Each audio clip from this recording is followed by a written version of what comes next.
هل بدأ العد التنازلي لحسم ملف الصحراء المغربية خارج أروقة الأمم المتحدة؟ ما جرى في دارفوس البارح ليس مجرد صورة بروتوكولية لوزير الخارجية المغربي ناصر بوريطة، إنما قد يكون المسمار الأخير في نعش الدبلوماسية الجزائرية التقليدية. هل هو إطار جديد لفرض تسوية النزاعات بالقوة والمال، أم مجرد مجلس بواجهة سلمية، أم أنه وبحسب التحركات الأخيرة فخ دولي وضع بعناية لعزل القوى التي غابت عن مراسيم التوقيع؟ حلقتنا اليوم سنفكك شفرة القلق الصامت في قصر المرادية، ولماذا ترتعد الجزائر من مهامة المجلس التي تتجاوز حدود غزة.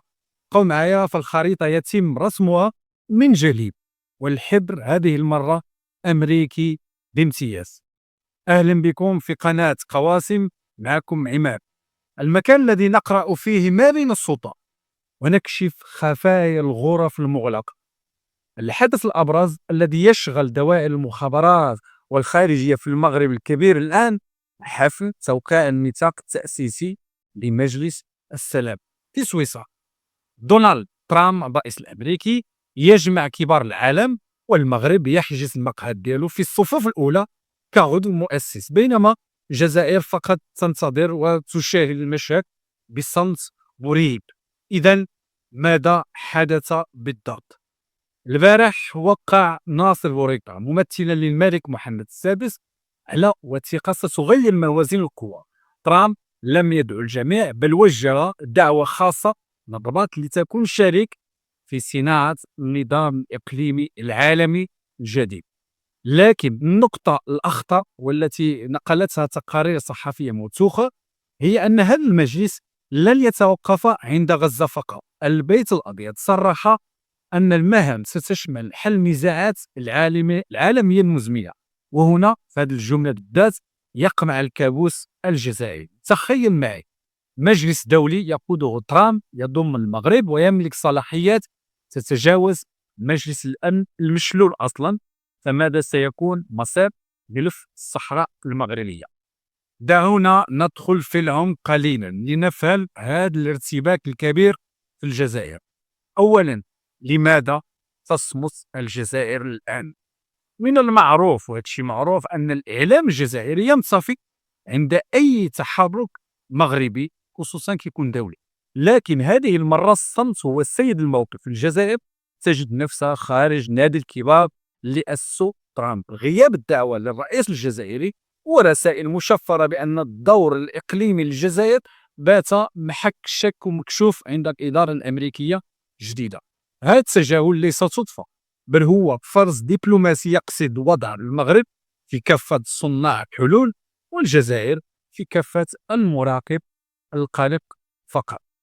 لغز الصلاحيات العابرة للقرارات بهذا المجلس. المخاوف في قصر المرادية الجزائرية ليست أوهام. عندما يقول البيت الأبيض أن مجلس السلام سيعنى بحل نزاعات أخرى في العالم، فهذه إشارة مباشرة إلى ملف الصحراء المغربية، خصوصا بعد قرار مجلس الأمن الرقم 2797 اللي صدر في أكتوبر 2025، والذي دعا بصراحة للمفاوضات على أساس الحكم الذاتي المغربي. المغرب الآن داخل المجلس يملك القدرة على صياغة التوجهات، بينما ستكون الجزائر مضطرة للتعامل مع مخرجات جاهزة لا يد فيها أبدا. حرب القرارات بين الشرعية والأمر الواقع. المغرب يعمل الآن على تحيين ميثاق الحكم الذاتي ليقدمه كحل نهائي مدعوم من مجلس السلام. هذه الطعنة الدبلوماسية تجعل الجزائر في موقف صعب ومحرج، فهي إما أن تقبل هذا المجلس كأمر واقع وبالتالي تقبل بمبادرة المغرب، أو ترفضه وتجد نفسها في مواجهة مباشرة مع ترامب وأمريكا والحلفاء الكبار. إذن إلى أين تتجه الأمور؟ في السيناريو المتفائل، حنا كنهضروا على السيناريو المتفائل والسيناريو المتشائم، سيجنح مجلس السلام في فرض خطة الحكم الذاتي كإطار جامع وتطوى صفحة النزاعات بضمانات دولية واسعة، وهذا الشيء يفتح الباب لتكامل اقتصادي ضخم في منطقة المغرب الكبير تقوده طبعا استثمارات دافوس الاستثمارات لأمريكا. لكن وهذا اللي خطر في السيناريو المتشائم، وهذا الشيء من منظور الجزائر، قد يتحول هذا المجلس إلى أداة ضغط عنيفة تؤدي إلى فرض عقوبات أو العزلة الدبلوماسية على كل من يعترض طريق السلام الإلزامي. هو سلام إلزامي، هذا قد يدفع المنطقة نحو مزيد من التوتر وربما اصطدام غير مباشر لكسر هذا التوقع. شخصيا أرى أن دخول المغرب لهذا المجلس هو ضربة معلم دبلوماسية كبيرة. الرباط لم تعد تنتظر الحلول، بل باتت تصنع الطاولة التي توضع عليها الحلول. غزة كانت هي الباب، لكن الصحراء المغربية هي القلب الذي ينبض بكل هذه التحركات المحسومة دوليا. باختصار يا سادة، المغرب مؤسس. هناك الرباط انقلبت من التفاوض إلى مرحلة القرار الدولي الشريف. الجزائر تراقع القلق في المغربية ليس من غزة بل مما بعد غزة. مجلس السلام هو الهيكل الجديد لا يطبق قرار مجلس الأمن 2797 بصيغة تنفيذية. أنتم كمتابعين، هل تعتقدون أن مجلس السلام سيكون بوابة لحل نزاع الصحراء المغربية نهائيا، أم أن الاستثناء الجزائري سيجعل التطبيق على أرض الواقع مستحيل؟